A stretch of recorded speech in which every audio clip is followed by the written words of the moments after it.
I'm walking Da'an Park, and I told you all my issue with directions. I walked the park, and then I was like, oh, a seat by the lake under a tree. And so I sat down, and then I was like, okay, I'm gonna continue across the park. Literally ended up like pretty much the same side, just down a little bit.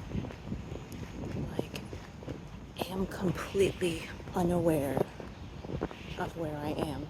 I mean, very big park, very easy to lose your direction.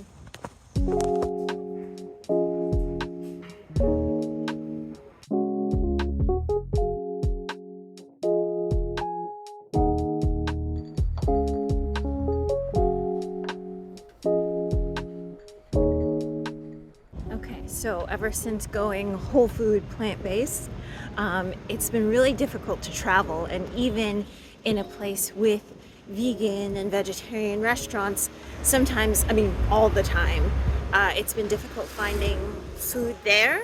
So I thought for Taiwan and for Taipei, because there is such this like tea culture, I thought that we could do a best of Taipei tea house guide. So I'm walking to my first one now. Okay. I get lost, and this was pretty close to where I live. So one is this QINGTIAN Taahouse. So there's this one. And it has like old vibes, so that's really pretty. Okay.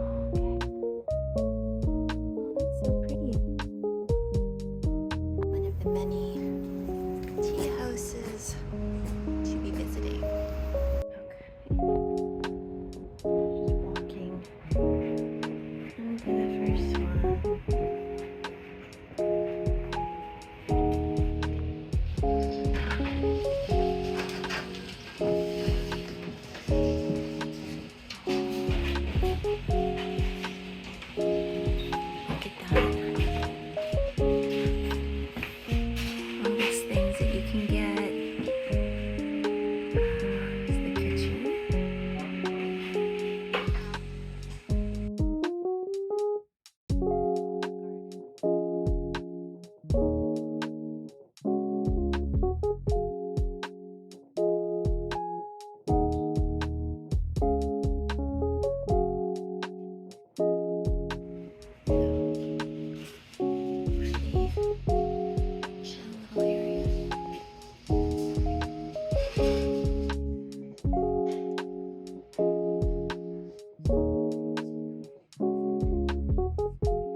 Okay, so the tea attendant just came. I don't know how good my Chinese is, but he pretty much said it depends on how much time you have in this place, because if you order Taiwanese tea, you can steep the tea like over and over again for 5 to 7 times, versus if you get a pu'er tea, you can steep it 10 to 15 times. So it really depends on how much time you have here, but I think either way, like the fee per person is 200 NT, and then you add to that whatever foods that you want and then whatever teas that you want. So it is a little bit pricey, so you should stay here because it's like pretty chill, it's very pretty. So, you know, stay here for a couple hours, you know, 5 to 7 brews.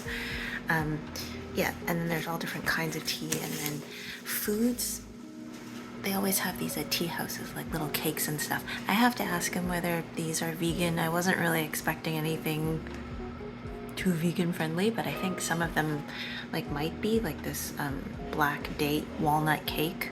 I think it's just like a bar. So I'm gonna ask him about that, and we'll see what we can get. Yeah. Order drink fee. Oh, it's so pretty. So it's 200. Providing spring water with pu'er tea. I don't know if it means like you get normal water with other tea. Your little tea accoutrements. It's pretty. And then this is the pu'er side. This is the Taiwanese tea side. Ooh, that gets pretty pricey. Jeez. Wow.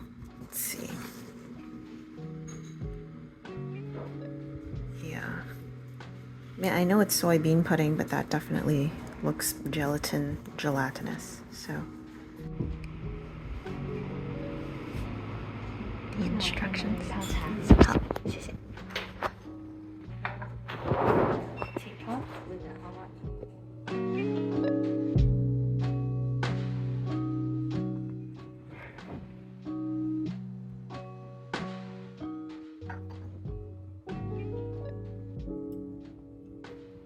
Also called 白毫乌龙.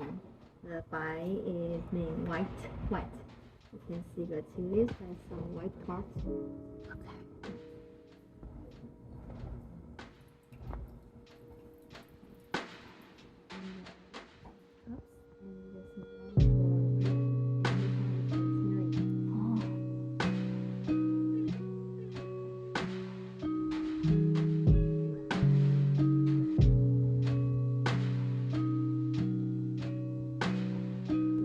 Grand tea leaves.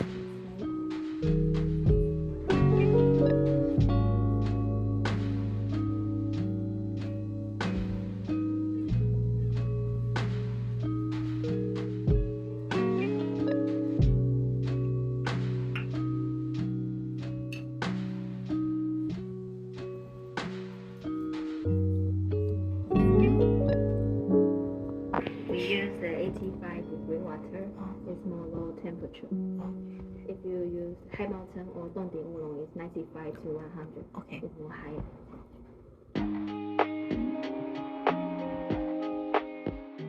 So I was wondering whether to come in with the voiceover because it was so serene. But for our particular tea, the first 3 steeps, 50 to 55 seconds. Obviously, it's different for different teas. And then from your 4th to your 6th, you do it a little bit longer. So 55 to 60 seconds. And she was so meticulous. This was kind of warming up the cups and warming up the mugs in preparation for the tea. So that's kind of like your, I guess your like waste bowl. And most of the tea places that I went to had this. And then they also poured your tea into kind of like a serving vessel. So it's not straight from the teapot. It's not straight from the tea. And I'm guessing that this just ever so slightly, cools it a little bit. And this part was really important, actually.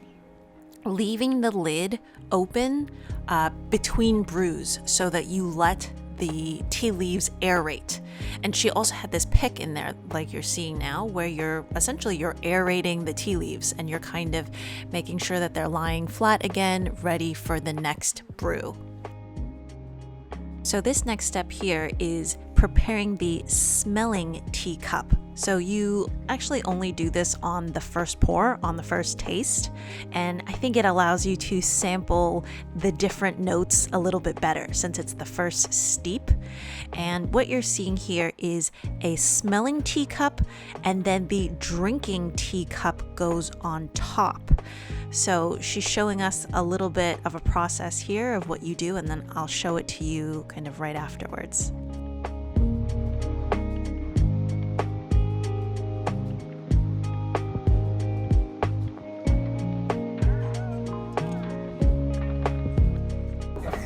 I'll show you what she just showed.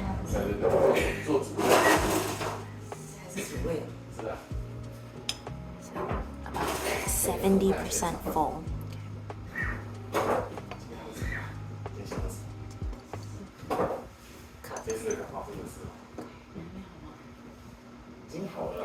So you let the smell perfume, and then flip it.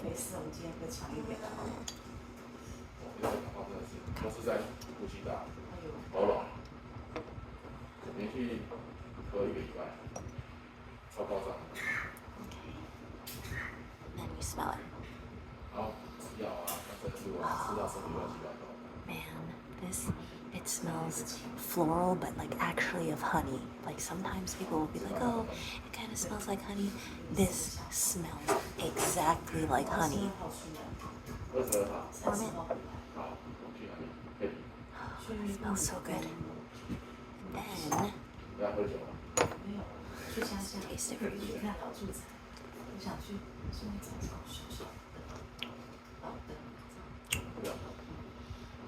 That first pour,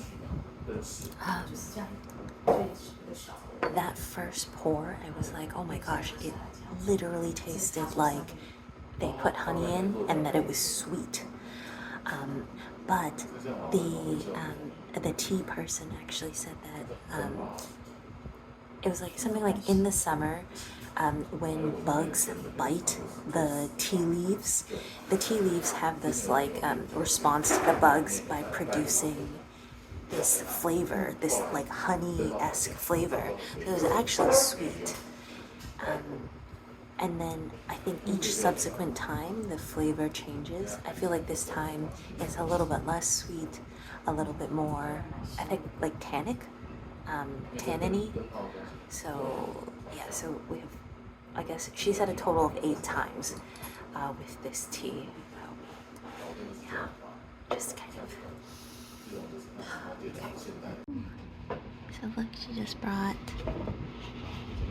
the sesame tofu pudding, and then she brought some dragon fruit, which is what I really wanted. Yes. Absolute heaven.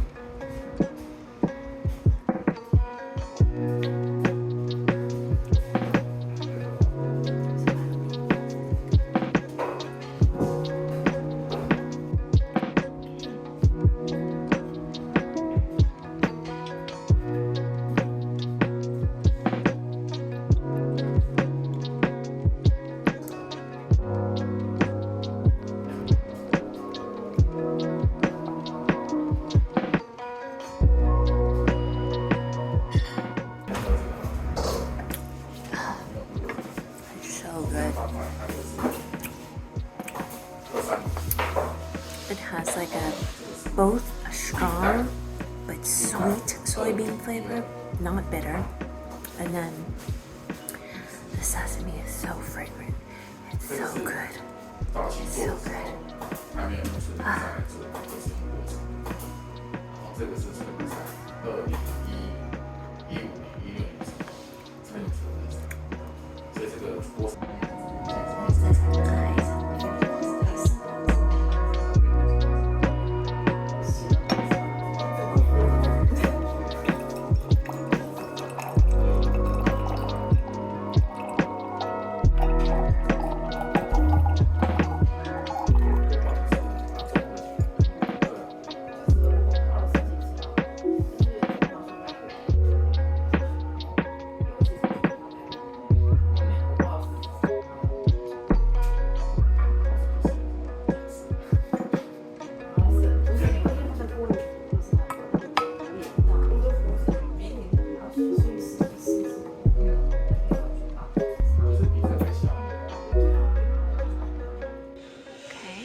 All these different kinds of tea,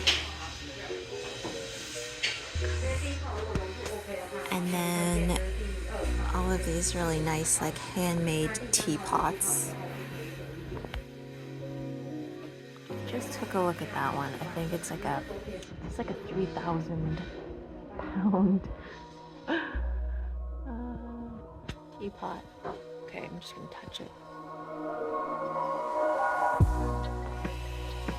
Nice weight to it, very pretty.